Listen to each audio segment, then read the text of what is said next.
We're live, as we usually are, as we're wont to be, and we're in the closet, as we should be for the kind of story we're talking about. That we're talking about a gay story. Oh, not that gay kind.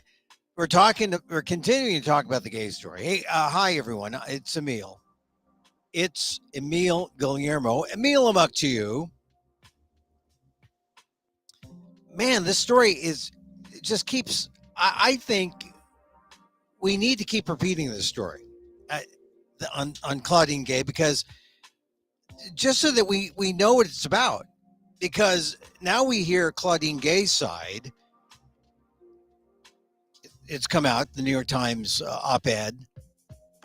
And, of course, you have the conservatives saying, hey, we won, we beat her. Now we're going to go after the MIT person. We got the Penn person, the Harvard person, and we're going to keep going. And this is all the conservatives, both the donors and the journalist researchers, the Oppo research folks who are trying to, just apply the plagiarism software on all the works that Claudine Gay ever put out. That apparently was one of the things on Monday, or rather Tuesday, that came out that forced her to come forward and say, look, I'm resigning. But she came out with her op-ed. I just want to point out that my op-ed came out yesterday as well on the ALDEF blog, the Asian American Legal Defense and Education Fund. Check it out there, aldef.org/blog. Also, it's out on diverse issues in higher education, a different draft. Another one published in journalisms. Richard Prince's journalism digital publication, which talks about people of color, journalism, NABJ, NAHJ, AAJ, all the JAs. He's got a great blog, Journalisms, and he put it up. Now, Richard is a copy editor, without peer, right? And he said, I'm publishing this, but I want you to know, when you say milk toast, it's not milk toast. It's not two words. It's not even just one word. It's milk, MILQE, toast, TOAST, one word. And of course I knew it was Casper milk toast. I knew that, but I wrote it out, milk and toast. Chalk it up to deadline pressure. I don't know.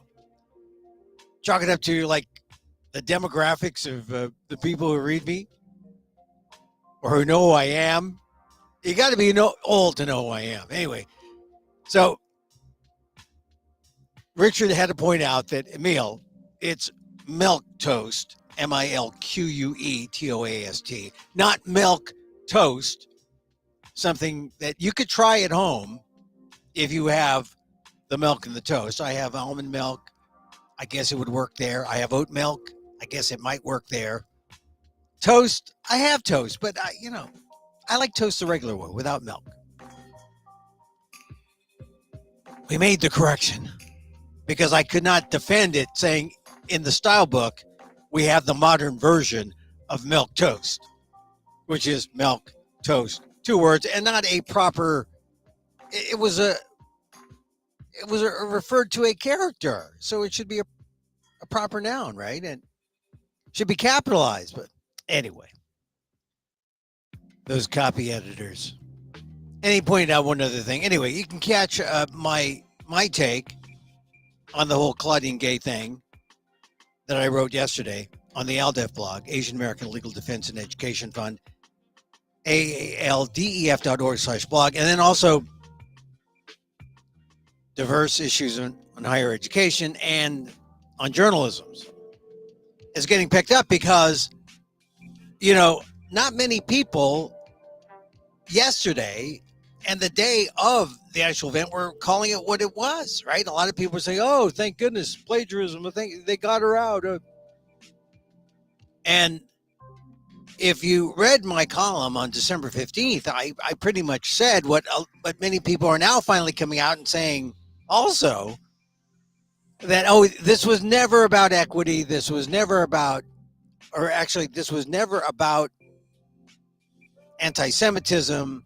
It was never about, the congressional committee and missteps on what Harvard did or didn't do. It was never about that. This was solely about attacking our quote unquote woke universities overrun by liberalism.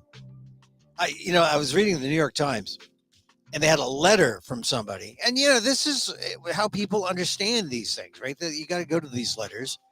It says, and Bret Stephens of the Times wrote a column that was critical of Gay. It said, oh, Bret Stephens' column is spot on about Claudine Gay and her very short tenure at Harvard.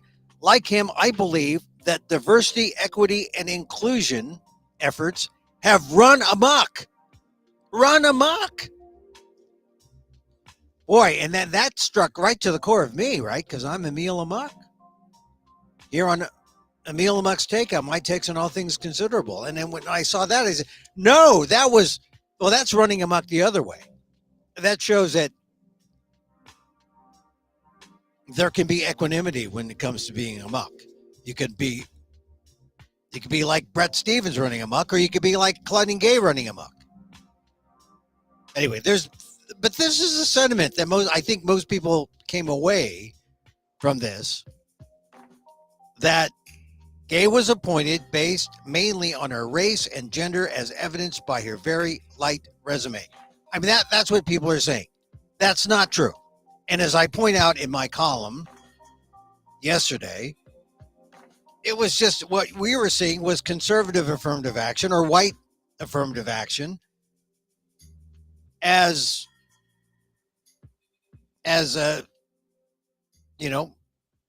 promoted by right-wing MAGA types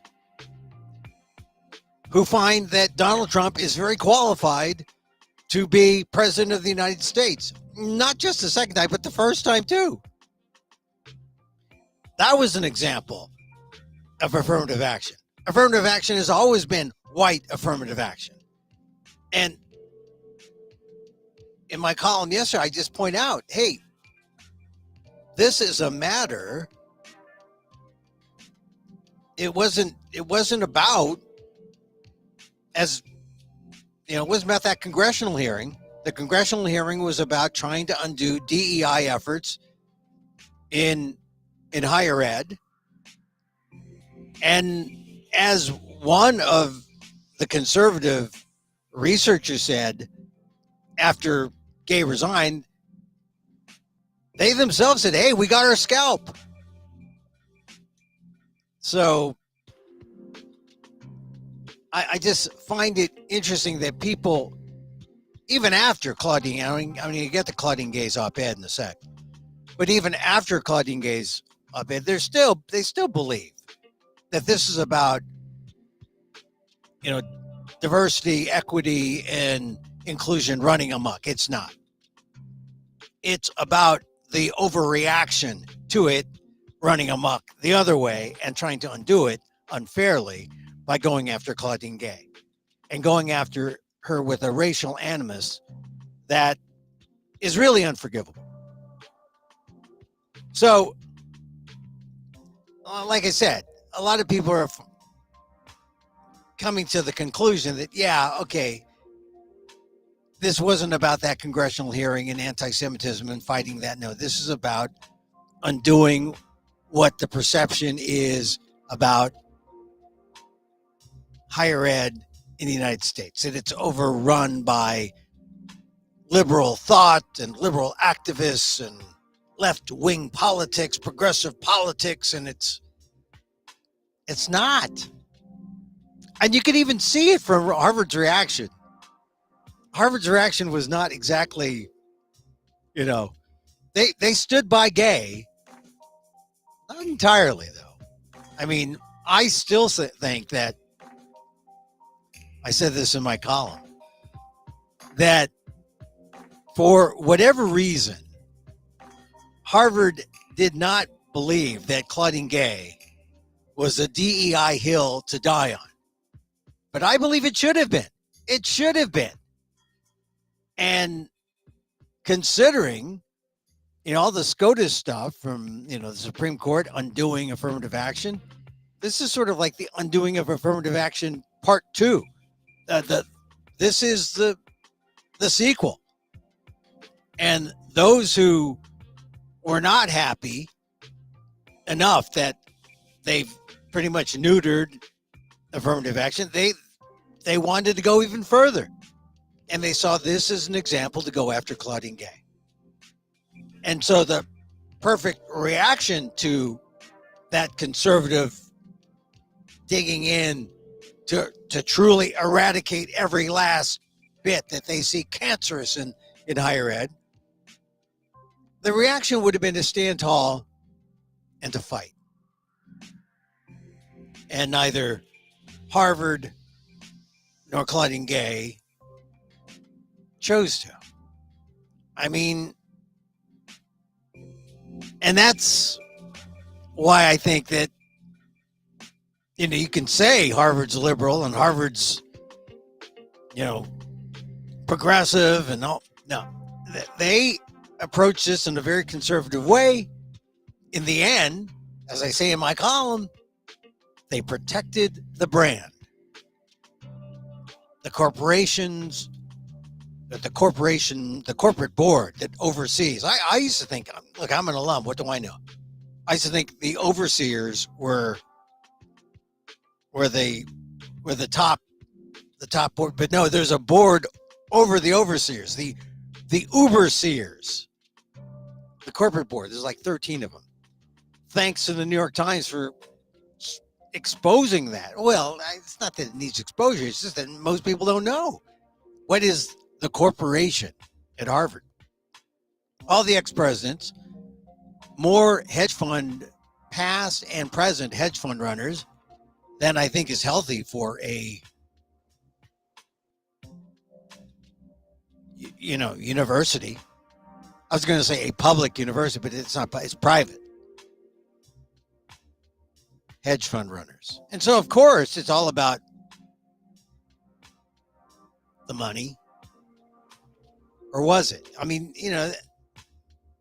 that's another aspect of this. To what degree did the corporate donors like Bill Ackman have to do with this? Well, a lot, but would it have hurt Harvard? Would it have hurt Harvard with its $60 billion endowment?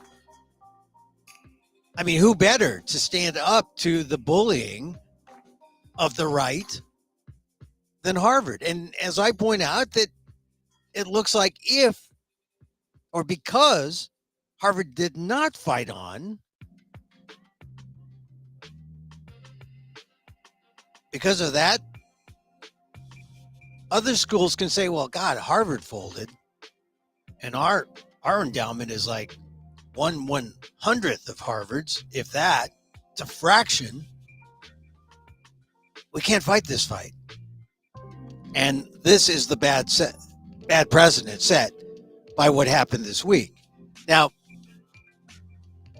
I want to read what Claudine Gay said, because it's worth going over, because she didn't fight when she had to. She didn't fight on Tuesday when she issued the letter to the Harvard community acknowledging her intent to resign. But this is what she wrote, published in the New York Times. It's in print today. The headline is, "What just happened at Harvard is bigger than me." And it's true. It's bigger than, but beginning the fight with her would have sent a message. And instead it sends an opposite message. Not that the fight is bigger than one person, but it sends a message that institutions can be cowed, can be had, can be bullied. I just feel that Harvard should not have been bullied into even accepting Claudine Gay's resignation. They should have said, in street parlance, they should have said, girlfriend, you're getting up there, you're standing tall. We got your back. But they didn't even say a formal version of that. So this is what Claudine Gay wrote. On Tuesday, I made the wrenching but necessary decision to resign as Harvard's president. For weeks, both I and the institution to which I've devoted my professional life have been under attack. It's true. They have been. My character and intelligence have been impugned. My commitment to fighting anti-Semitism has been questioned. I mean, she was late. She didn't really come back with fiery, passionate answers at that congressional hearing. It was all about, well, it depends. It's on the context. It reminds me of another Massachusetts question and answer that happened during a debate. Remember that presidential debate? Massachusetts Governor Michael Dukakis was running for president, and someone asked him a question about what he'd do if Kitty were raped, his wife. And he gave some kind of legal namby-pamby answer instead of, I tear that guy apart limb by limb. I just let that guy have it. I'd attack him. That's what people wanted to see. Instead, Michael Dukakis gave a kind of like a squirrely little answer, and people saw him as a milquetoast. And I think that's sort of in the same general area as Claudine Gay's response to Congress. She should have had a better answer. She acknowledges that. My inbox has been flooded with invective, including death threats, she continues to write. I've been called the N-word more times than I care to count. This is in the first graph. And she uses the euphemistic N-word. But we know, right? And we expect that because this really was about race. My hope is that by stepping down, I will deny demagogues the opportunity to further weaponize my presidency in their campaign, to undermine the ideals animating Harvard since its founding: excellence, openness, independence, truth. I guess all that encompasses veritas, right? The motto of Harvard. Here's the thing that she's wrong. Her stepping down does not deny demagogues the opportunity to further weaponize her presidency. Well, maybe not her specific presidency, but they're able to attack the very things that Harvard stands for, according to her graph: excellence, openness, independence, and truth. That's why I wish she stood up to the bullying and fought. Next graph. As I depart, I must offer a few words of warning. The campaign against me was about more than one university and one leader. Oh, yeah, well, she acknowledges, but she didn't fight for them. This was merely a single skirmish in a broader war to unravel public faith in pillars of American society. That is a good line, because that is what it is. People are trying to unravel public faith in pillars of American society. Some people may read my column and say, Emil, you talk too much about Trump. No, I don't. Because the people who are attacking Gay are amongst the most MAGA types out there, right-wing MAGA types. They see a problem with Gay, but see no problem with the twice impeached, 4-time indicted, 91 felony count fellow who wants to be president again. Something's wrong there. Back to Gay. Campaigns of this kind often start with attacks on education and expertise because these are the tools that best equip communities to see through propaganda. She doesn't mention this, but I guess this is why Pol Pot went after the intellectuals and the educators and the teachers, right? Talking about the Cambodian genocide, which is extreme, but that's what Pol Pot did. And that's sort of what this campaign here to go after education and expertise, because as Gay says, these are the tools that best equip communities to see through propaganda. Gay continues, but such campaigns don't end there. Trusted institutions of all types, from public health agencies to news organizations, will continue to fall victim to coordinated efforts to undermine their legitimacy and ruin their leaders' credibility. Well, that's true. For the opportunists driving cynicism about our institutions, no single victory or toppled leader exhausts their zeal. That's the point. That's why you fight. Because if you don't fight, you give them momentum. And as even Gabe points out, no single victory or toppled leader exhausts their zeal. They are still coming at it with the zealousness that she could have helped snuff it. I don't know if she could have snuffed it out, but she could have stood up to it. Gay goes on. Yes, I made mistakes. In my initial response to the atrocities of October 7th, I should have stated more forcefully what all people of good conscience know. Hamas is a terrorist organization that seeks to eradicate the Jewish state. And at a congressional hearing last month, I fell into a well-laid trap. She calls it what it was. I neglected to clearly articulate that calls for the genocide of Jewish people are abhorrent and unacceptable, and that I would use every tool at my disposal to protect students from that kind of hate. If only she were that clear. If she wouldn't have even needed an ounce more passion. But that last statement was better than saying, well, it depends on the context. No, it does not depend on the context. Well, hindsight, right? All right, she said it in the op-ed. To continue. Most recently, the attacks have focused on my scholarship. My critics found instances in my academic writings where some material duplicated other scholars' language without proper attribution. I believe all scholars deserve full and appropriate credit for their work.